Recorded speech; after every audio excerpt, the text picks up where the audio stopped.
Hello students, good morning. हम linear transformation पढ़ रहे थे लीनियर अलजेब्रा में। तो कल हमने प्रूव किया था अगर कोई फंक्शन गिवन है तो उसको लीनियर ट्रांसफॉर्मेशन कैसे प्रूव करेंगे। तो उसके लिए दो कंडीशन बताई थी। फर्स्ट कंडीशन थी वेक्टर एडिशन और दूसरा क्या था, स्केलर मल्टीप्लिकेशन। फर्स्ट थी टी यू प्लस वी दिखा देंगे और सेकंड क्या दिखाएंगे, T A U is equal to A T of U. तो क्वेश्चन है हमारे पास, question number second, show that T R3 to R2 to R3 T of X Y को डिफाइन कर रखा है X plus Y X minus Y comma Y is L T. ये prove करना है, ठीक है। तो u और v हम लेट कर लेंगे। तो u क्या होगा, जैसा डिफाइन कर रखा है उसके अकॉर्डिंग u होगा x1 y1 और v होगा x2 y2 belongs to are square. तो हमारे पास टी यू प्लस वी क्या हो जाएगा, टी यू की वैल्यू रख दी और v की। अब इनको क्या कर दिया, ऐड कर दिया। तो देखो पहला क्या था x प्लस वाई, तो ये x है और ये y है, ठीक है। फिर क्या था x माइनस वाई, तो ये x है और ये y है। फिर खाली y, तो y क्या है हमारे पास यहाँ y1 प्लस y2। इनको हम लिख सकते हैं x1 plus y1 plus x2 plus y2। आगे पीछे लिखते कोई फर्क नहीं पड़ा, ऐसे ही इसको x1 minus y1 plus x2 minus y2, इसको y1 प्लस y2 रहने दिया, ठीक है।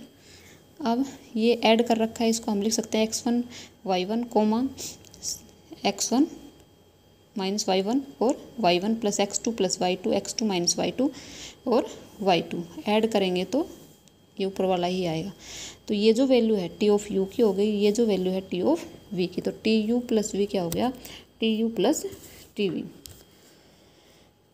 Second condition, also for A belongs to R और U belongs to R square we have T of A U T A U क्या है x1 y1, तो क्या हो जाएगा ए x1 ए y1। तो u प्लस वी ये क्या हो जाएगा, x जो था वो क्या था x1 y1, तो क्या हो गया ए x1 प्लस ए y1। सेकेंड हो गया ए x1 माइनस ए y1 और थर्ड क्या हो गया ए y1, क्योंकि डिफाइन कर रखा था।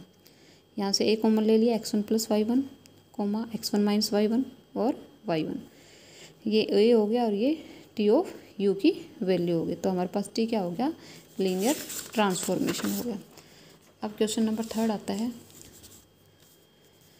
Show that the function T R3 to R defined by T x1 x2 x3, क्योंकि ये R3 का एलिमेंट है, इज इक्वल टू x1 का स्क्वायर प्लस x2 का स्क्वायर प्लस x3 का square is not a linear transformation. इसको show करना है कि ये लीनियर ट्रांसफॉर्मेशन नहीं है।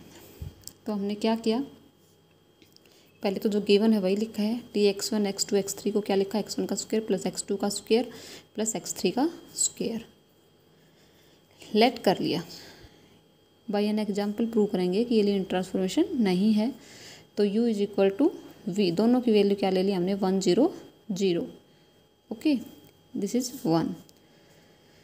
T U is equal to T of V आएगा क्योंकि दोनों की वैल्यू सेम है। तो टी ऑफ यू जैसा डिफाइन कर रखा था उसके अकॉर्डिंग 1 का स्क्वायर प्लस 0 का स्क्वायर प्लस 0 का square, this is 1। T U plus T we करेंगे तो क्या हो जाएगा, 2 हो जाएगा यहाँ से, और u प्लस वी करेंगे तो 2 0 0। Substituting x1 is equal to 2 x2 is equal to 0 x3 is equal to 0 in 1, तो क्या हो जाएगा हमारे पास T U plus V, this is equal to 4। T U plus V क्या आ गया, 4 आ गया। तो आना किसके इक्वल चाहिए था, T U plus T V, that is 2। 4 is not equal to 2, hence T is not a linear transformation. Next आता है, सो दैट द मैप या mapping T R3 to R square defined by T X Y Z is equal to mod of X और Y minus Z is not a linear. Again इसको कहना है, बताना है कि ये लीनियर ट्रांसफॉर्मेशन नहीं है। तो ये हमने u ले लिया x1 y1 z1 और v क्या ले लिया x2 y2 z2 belongs to R3 भी आर्बिट्रेरी। तो टी ऑफ u की वैल्यू रख दी जैसा डिफाइन कर रखा था, तो ये मोड ऑफ x1 आ जाएगा और y1 माइनस z1 क्योंकि ये पहले डिफाइन कर रखा था। टी ऑफ v क्या हो जाएगा, टी x2 y2 z2, तो ये क्या हो जाएगा mode of x2 y2 minus z2।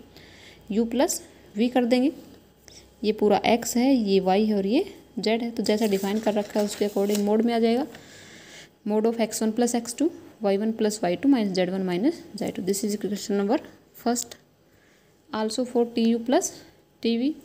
Add करेंगे इनको. दोनों से हमें दिखाई दे रहा है ये दोनों इक्वल नहीं है, क्योंकि mod of x1 plus x2 is not equal to mod of x1 plus mod of x2. ऐसा नहीं होता है. Hence t is not a linear transformation. Next है let p be a vector space of all polynomials. p क्या है हमारे पास? Vector space है. All polynomials over the real numbers. Then the function क्या है? t p to p. p is vector space for all polynomials defined by t of px is equal to d by dx px. t of px किसके equal है? x के respect में derivative है px का, where px belongs to p is a linear operator on p. Let ux and vx be two polynomials belongs to p. u और v हमने क्या ले लिए? दो पोलिनोमियल्स ले लिए. तो यहाँ से t of ux plus vx क्या हो जाएगा? d by dx ux plus vx. Separate हो गए यहाँ से d by dx ux plus d by dx of vx. इन दोनों को अलग अलग कर दिया. ये जो वैल्यू है जैसा डिफाइन कर रखा है उसके डेरिवेटिव ऑफ px क्या है? t of px. It mean derivative of ux क्या हो जाएगा? t of ux. Similarly derivative of vx क्या हो जाएगा? t of vx. ऐसे ही सेकंड कंडीशन स्केलर मल्टीप्लिकेशन कैसे दिखाएंगे? t of aux. तो क्या हो जाएगा? जैसा डिफाइन कर रखा है उसके according d by dx a of ux. a को हम बाहर ले लेंगे. डेरिवेटिव किसका रह जाएगा? d by dx of ux. This is equal to a d by dx of ux. जैसा गिवन है डिफाइन है उसके अकॉर्डिंग क्या हो जाएगा? t of ux. तो हमारे पास फर्स्ट कंडीशन एडिशन वाली और सेकंड कंडीशन स्केलर मल्टीप्लिकेशन, दोनों ही कंडीशन क्या हो गई? सेटिस्फाई हो गई. Hence t is a linear operator on p. तो क्या कह रहा है? t जो है हमारे पास क्या हो गया? वो लीनियर ऑपरेटर हो गया. लीनियर ऑपरेटर कब बोलते थे? जब दोनों वेक्टर स्पेस हमारे पास क्या हो? सेम हो. जैसे t p टू p दे रखा था, t u to u, t v to v. जब ये दोनों ही क्या हो? सेम हो. तो हमारे पास क्या आ गया? t हमारे पास लीनियर ऑपरेटर आ गया ऑन p, क्योंकि p हमारे पास क्या था? p क्या था? वेक्टर स्पेस था ऑफ ऑल पोलिनोमियल्स और रियल नंबर्स. ये रियल नंबर्स के केस में था. तो ऐसे ही जब हमें लीनियर ट्रांसफॉर्मेशन और it is not a linear transformation, जब not a linear transformation prove करना होगा तो कोई भी हम एक एग्जाम्पल ले लेंगे. Thank you.